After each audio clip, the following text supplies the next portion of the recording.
सभी को जय मसीह की। मैं उम्मीद करती हूँ आप सभी प्रभु के अनुग्रह से भले चंगे होंगे। मैं prophet Mariam grace and truth church से आज आप सभी के लिए एक सुसमाचार को लेके आई हूँ, जो कि सवाल सभी के मन में आता है और मुझे काफ़ी जनों ने ये सवाल पूछा हुआ है। तो आज मैं उसके उत्तर आप सभी को बताना चाहूँगी और शेयर करना चाहूँगी परमेश्वर की इच्छा के अनुसार। सवाल ये है कि एक विश्वासी चर्च के साथ जुड़े रहना क्यों ज़रूरी है या चर्च जाना क्यों ज़रूरी है। सवाल ऐसा है कि लोग सोचते हैं हम मसीह में विश्वास तो कर लिए, हम विश्वासी बन गए, विश्वास के द्वारा हमारा उद्धार भी हो गया, तो हम चर्च जाए क्यों, हम ऐसे क्यों नहीं रह सकते। मैं इसी सवाल के साथ आपसे बात करना चाहूँगी और ये सवाल आपका शुरू होता है पूरा उत्पत्ति में। जब हम बाइबल को शुरुआत से देखते हैं, वही पहला बुक हम उत्पत्ति या इंग्लिश में जिसको हम जेनेसिस कहते हैं, वहाँ से ही हम देखेंगे जब परमेश्वर ने सारा पृथ्वी को बनाया, एक मनुष्य को, एक इंसान आदम को बनाया और आदम को रहने के लिए उन्होंने एक एदन बाग भी बनाया, एदन वाटिका हम जिसको कहते हैं। और वो रहने के लिए आदम को सारा पृथ्वी पड़ा था, कहीं भी वो रह सकता था, लेकिन परमेश्वर ने एक बाग बना के उसको एदन में रखा। क्यों पता है? क्योंकि परमेश्वर वहाँ पर उससे मिलने आता था, उससे बातचीत करता था, अपनी इच्छा उसको बताता था और अपनी इच्छा के अनुसार उसको चलाता था, उसको बहुत सारे अधिकारों को भी दिया था। तो एदन बाग में परमेश्वर का उपस्थिति होता था और इस एदन का अर्थ भी है, जब हम इसका मीनिंग देखते हैं, वो है प्रेजेंस ऑफ गॉड। जब एदन बाग में आदम रहता था, वहाँ पर वो परमेश्वर के उपस्थिति में, परमेश्वर के प्रेजेंस में बढ़ता रहता था और वो परमेश्वर के इच्छा के अनुसार चलता रहता था। जब हम इस बातों को देखते हैं, कलीसिया हमारे लिए क्यों ज़रूरी है या हमें कलीसिया जाना क्यों ज़रूरी है। शैतान बहुत जने के माइंड में यही बात करता है कि तू विश्वासी बन गया, कलीसिया नहीं जा, या तू घर में भी रह के तू बढ़ सकता है, प्रभु में बढ़ सकता है। लेकिन शैतान की बातें हमने नहीं सुनना है, क्योंकि वो हारा हुआ है और वो हमें दबा के पीछे हमें भी अपने ज़िंदगी में हारना हुआ देखना चाहता है। हमें उसकी एक नहीं सुननी। कलीसिया अगर परमेश्वर ने हमारे लिए दिया है या बनाया हुआ है, तो कलीसिया के साथ जुड़े रहना बहुत ज़रूरी है और हमें जाना भी बहुत ज़रूरी है। क्योंकि जब आप परमेश्वर के साथ जुड़े रहना चाहते हैं, आप कलीसिया में जब जाएंगे, परमेश्वर अपनी इच्छा आपके जीवन में क्या है वो बताएगा, कलीसिया के द्वारा वो इच्छा को प्रकट करता है। जब एक वचन को हम देखते हैं, एफिसियर 5:23 में लिखा गया है कि मसीह कलीसिया का सिर है। यहाँ पर हम देखते हैं, अगर मसीह कलीसिया का सिर है, अगर हम कलीसिया में जुड़े रहते हैं, यानी कि कलीसिया जाते हैं, मसीह हमारा सिर रहता है और हम उसके अधीन में रहते, अधीनगिरी में रहते हुए हम चलते हुए जाते और उनका इच्छा हमारे जीवन में पूरा होता है और वो हमें गाइड करते हुए जाते हैं। आइए एक घटना से हम देखेंगे जो कि बहुत जाने माने घटना है और उसके द्वारा मैं जानती हूँ आप लोग बहुत ज़्यादा इनकरेज होंगे। और ये घटना और किसी के जीवन में नहीं, हमारे जो आइडियल है यीशु मसीह के जीवन में से हम देखेंगे, जो कि आपको मिलेगा लूका 2 का। आप देखेंगे 41 से 50 के बीच में एक घटना के बारे में लिखा है। यहाँ पर यीशु मसीह 12 साल के थे और अपने पिता और माता के साथ वो गए हुए थे। फसह के पर्व के समय यरूशलेम में आए थे। जब वो यरूशलेम में आए थे, सारा काम जब ख़त्म हो जाता है फसह पर्व का, माता पिता वापस चले जाते हैं, सारे प्रियजन वापस चले जाते हैं, लेकिन यीशु मसीह उधर यरूशलेम में भवन में रह जाता है और उनके मम्मी पापा को ये बातें यानी कि यूसुफ को और मरियम को पता नहीं होता।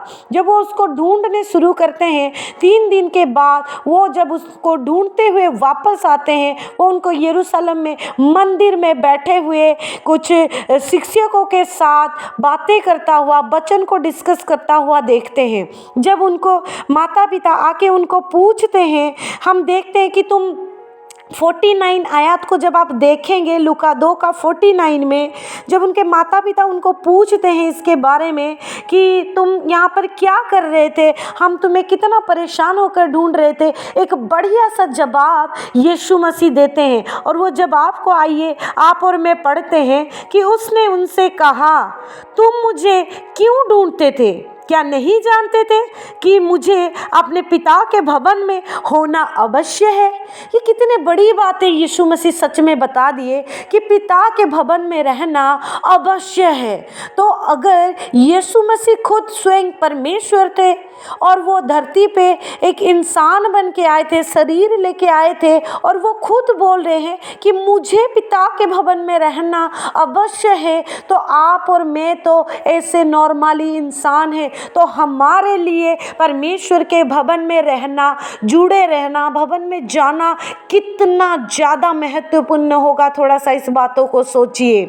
जब आप इस बातों को सोचेंगे तो आप जान पाएंगे कि परमेश्वर हमारे लिए क्यों कलीसिया ठहराया है और मसीह उसका सर है। हमें उसके अधीन में रहना बहुत ज़्यादा ज़रूरी है।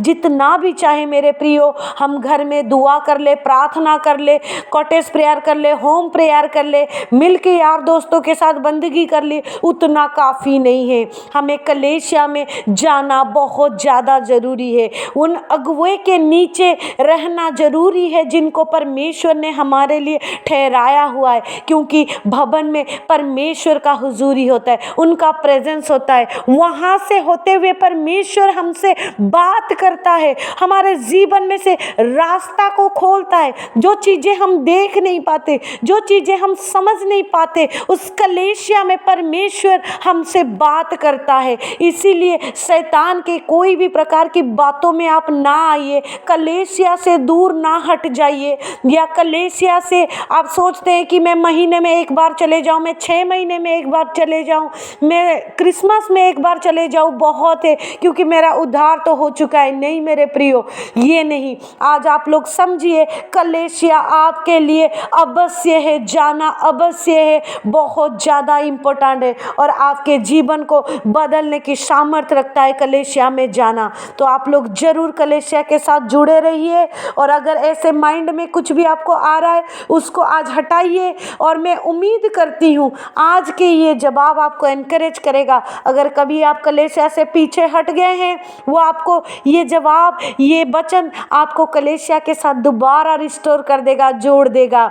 और अगर आप सोच रहे हैं कलीसिया से पीछे हटने का, तो आज ये जवाब फिर से आपको नया कर देगा कि आप कलीसिया फिर से जैसे पहले आ रहे थे वैसे आना शुरू करेंगे।